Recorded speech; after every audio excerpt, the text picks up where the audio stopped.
नमस्कार शेतकरी बंधूंनो, रॉयल शेती हे जे काही यूट्यूब चॅनल आहे, तर या यूट्यूब चॅनलवरती आपलं स्वागत आहे.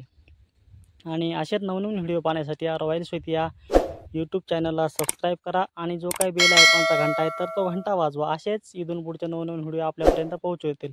तर ही जी काही तुम्हाला वनस्पती दिसत आहे, तर ही वनस्पती आघाडा वनस्पती आहे. आणि या वनस्पतीविषयी आज आपण या वनस्पतीचे महत्त्व काय आहे या आणि ह्या वनस्पतीच्या उपाय काय आहे, उपाय असेल, महत्त्व असेल आणि संपूर्ण माहिती या व्हिडिओमध्ये पाहणार आहोत. कुठेही व्हिडिओ स्किप न करता तुम्ही हा व्हिडिओ शेवटपर्यंत पहा.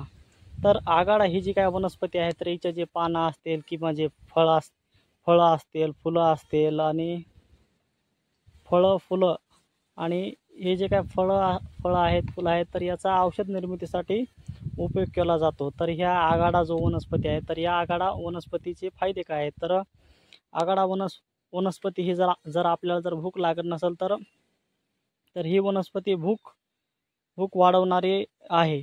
आणि जर आपल्याला हृदयरोग असेल किंवा आपल्याला वात येत असेल, जर आपल्याला मूळव्याध असेल आणि आपला मूळव्याध जर राहत नसेल तर ह्या आघाडा वनस्पतीच्या पानांचा काढा आपण करून दर आठवड्याला एकदा प्यायला पाहिजे. याच्यामुळं आपल्या मूळव्याधावर खूप मोठ्या प्रमाणामध्ये आपल्याला आराम मिळतो.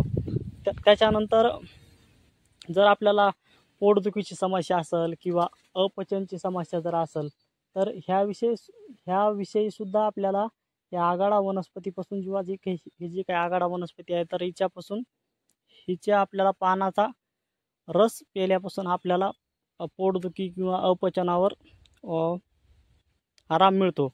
त्याच्यानंतर जर आपण आघाड्याच्या पानांची भाजी जर करून जर खाल्ली, तर आपले हाडे मजबूत होण्यास मदत होते किंवा हाडे मजबूत होतात. आणि हे जे काही आघाडा जे आहे, तर या आघाड्याच्या भाजीमुळे मूळव्याधाची जी काही तक्रार आहे, तर ती तक्रार कमी होते. तर शेतकरी बंधूंनो, तुम्हाला व्हिडिओ कसा वाटला ह्या व्हिडिओला लाईक करा आणि चॅनलला सबस्क्राईब करायला विसरू नका. आपल्या चॅनलचं नाव आहे रॉयल शेती.